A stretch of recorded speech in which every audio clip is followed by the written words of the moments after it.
आज हम पढ़ेंगे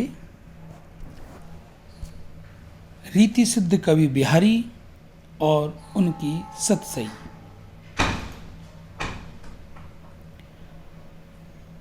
विद्यार्थियों, आपने माध्यमिक कक्षाओं और उच्च माध्यमिक कक्षाओं में ही बिहारी के दो दो लाइन के दोहों को आपने खूब अच्छी तरह से समझा और पढ़ा होगा।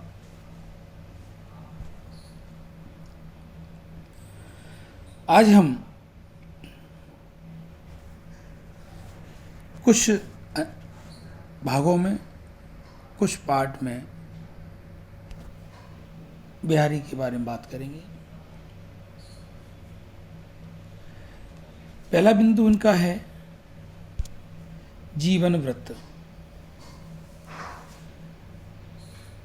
इनका जन्म ग्वालियर के पास एक ईशागढ़ जगह पड़ती है, वहां माना जाता है। समय था संवत 1652। इसमें यदि 57 वर्ष कम कर दिए जाएं तो आपका वो ईसवी सन हो जाता है। तथा देहावसान हुआ है संवत 1721। इसमें भी 57 वर्ष कम कर दें तो वह आपका ईसवी सन में तब्दील हो जाएगा। इनके जीवन वृत्त के बारे में बात करते हैं। ब्राह्मण वंश के थे। पिता केशव राय, गुरु का नाम केशव था, के आराध्य श्री कृष्ण थे। दरबारी कवि थे, पढ़े लिखे थे, शिक्षित थे। रीति काव्य की परंपराओं, काव्य शास्त्र जो संस्कृत से प्राप्त था उसके अधीति विद्वान थे। बुंदेलखंड में इनका बाल्यकाल भी था और जब ये किशोर हुए, बड़े हुए, जवानी में आए, तब ब्रज प्रदेश में आकर के बस गए। वहीं मथुरा में इनकी ससुराल हुई। इनकी पत्नी कुशल कवियत्री थी। कुछ समय बाद इनको जयपुर राजा सवाई जयसिंह से आश्रय मिला और इनकी जो प्रसिद्ध पंक्तियां हैं, नहीं पराग नहीं मधुर मधु, नहीं विकास इह काल, अली कली ही सो बंध्यो आगे कौन हवाल, स्वार्थ सुकृत न श्रम वृथा, देखे विहंग विचार, पान पराए पान परी तू पंचनु ना मार। इस प्रकार से अन्युक्ति अलंकार की जो मधुरम छटाएं, ये जयपुर के राजा सवाई जयसिंह के आश्रय में ही आमेर में इन्होंने लिखी थी। विद्यार्थियों, जब ये यौवन अवस्था में मथुरा आए तो महात्मा नरहरिदास से इनका परिचय हुआ। यद्यपि काव्य परंपरा का ज्ञान उन्होंने बुंदेलखंड में प्राप्त कर लिया था, लेकिन महात्मा नरहरिदास से इनको एक अलग से दृष्टिकोण प्राप्त हुआ। उसके अनंतर ये भक्ति और नीति की रचनाएं करने लगे। एक बार ऐसा आता है कि मुगल बादशाह शाहजहां के बुलावे पर भी ये आगरा गई थी और शाहजहां ने इनका बहुत सम्मान किया था। अनेक राजाओं से परिचय भी वहीं हुआ और शाहजहां के माध्यम से ही है जयपुर राजा सवाई सिंह के यहाँ पहुँचे, जय सिंह के यहाँ। और ये भी कहा जाता है कि कुछ समय जोधपुर घराने में भी ये रहे हैं। इनके दोहे दो दो पंक्तियों की एक जादू सा प्रभाव करती थी। महाराज के कृपा पात्र बन गए थे। अपने कविताओं की सरसता, रागात्मकता और चुटीले व्यंगों के द्वारा। नीति, भक्ति, लोक मर्यादा के दोहे, श्रृंगार के दोहे इनकी सतसई में प्राप्त हैं।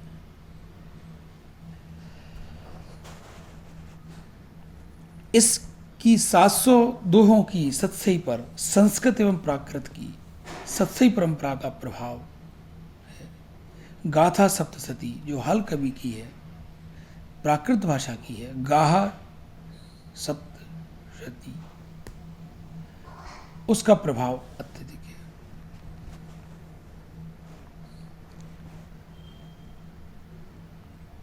क्योंकि पता है इनकी पत्नी से इनको काव्य रचना में काफी मदद मिली थी।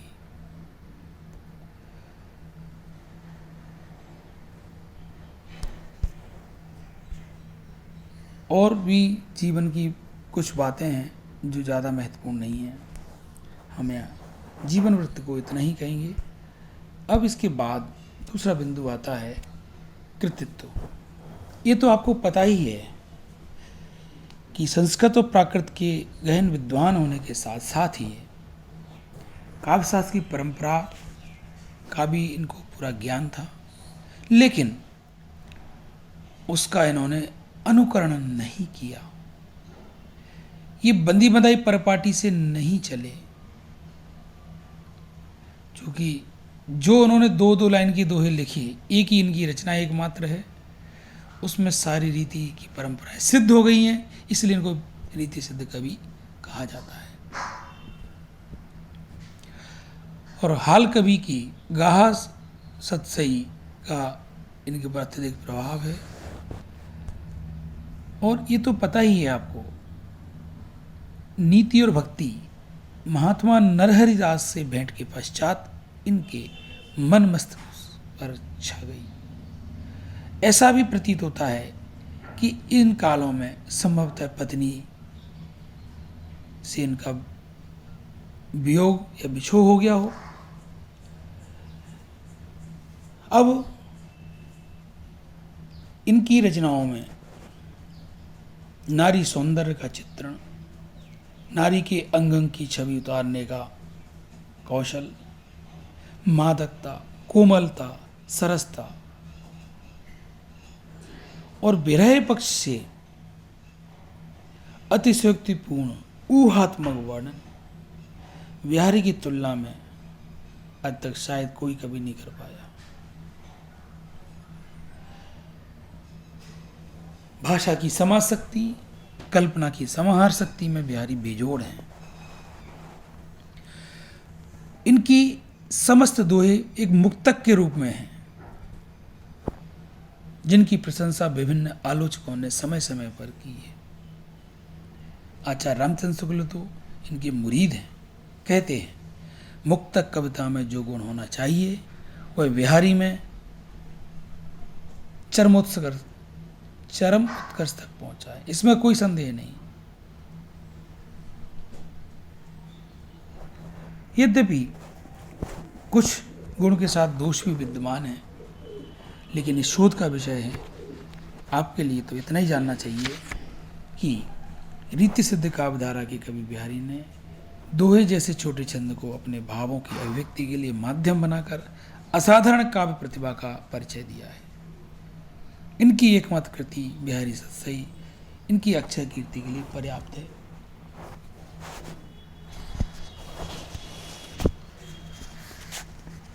बिहारी सतसई में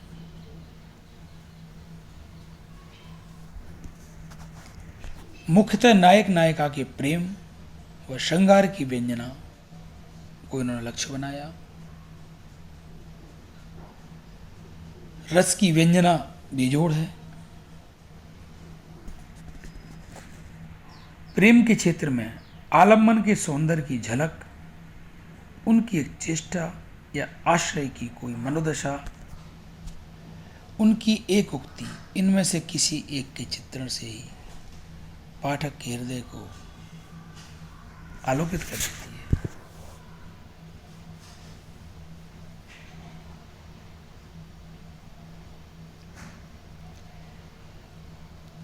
साथ ही अनेक विषयों को का समन्वय करने की लालसा ने इनकी काव्य को विरोधी भावों से बोझिल भी बनाया है।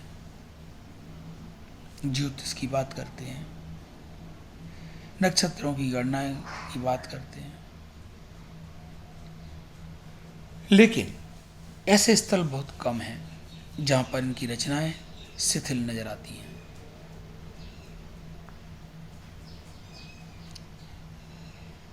हास्य की मुस्कान भी हल्की है, नीति के कठोर तथ्यों की गंभीरता भी है। इसीलिए बिहारी के काव्य की मूल भावधारा का अबाध रूप आगे बढ़ता गया है। छोटी से छोटी बात को मार्मिक बना देने की कला में बिहारी सिद्ध हस्ते हैं। अब देखिए, नायिका है, नायिका की छोटी सी साधारण सी चेष्टा भी बिहारी को काव्य रचना पर प्रेरित कर देती है। कहते हैं वो, भौंट ऊंचे आँचर उलट, पूरा चित्रमय दागबण, चित्रात्मकता है इसमें। भौं ऊंचे मैंने भौं को उचकाती है, आँचर उलटी आंचल को पलटती है। मोरी मोरी मुँह मोरी,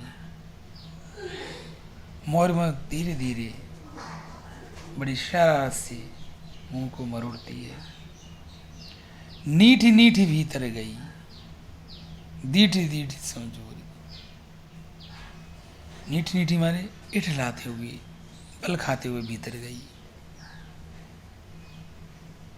ऐसे दशा को देख करके कवि कहते हैं दीठी समझोरी, कि बड़ा जोर से सभी की निगाहें अपनी ओर खींच ले गई।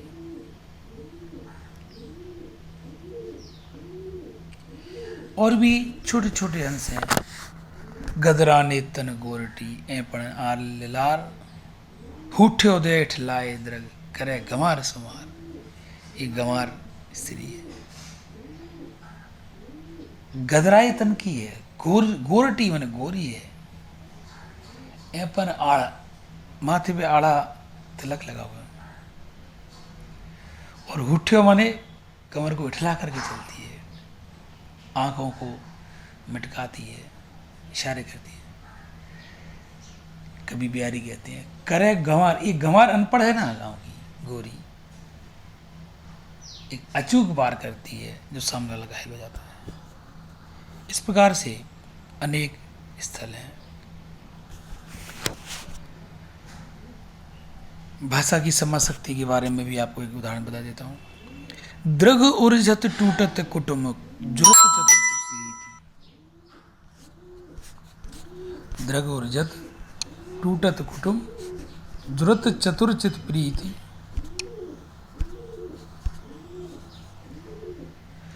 प्रति गांठ दुर्जन ये दही नहीं है रीति। कितनी सारी व्यंजना एक साथ शब्दों में कर दी। जब दृघ, दो प्रेमिकाओं के दृघ उलझते हैं, एक दूसरे से अटकते हैं, प्रेमालाप होता है, तो दोनों के कुटुंब टूट जाते हैं। और जो होशियार सुधी लोग हैं उनमें प्रीति जुड़ जाती है। और दुर्जन के हृदय में क्या होता है, गांठ पड़ जाती है। तीन बातें कही। दो प्रेमी प्रेमिकाओं की नजरें मिलती हैं, कुटुंब टूटते हैं, सज्जन लोगों के चित्त में प्रीति बढ़ती है, और दुर्जनों के हृदय में गांठ पड़ती है। दही नहीं है नई प्रकार रीति है। कितनी बड़ी बात दो लाइनों में कह गए। ये बिहारी की खास अन्य उक्ति के उदाहरण आपको मैंने बताए, नहीं पराग नहीं मधुर मधु नहीं। इस प्रकार और भी बातें अगली वीडियो में आपके सामने आएगी। आज बस इतना ही।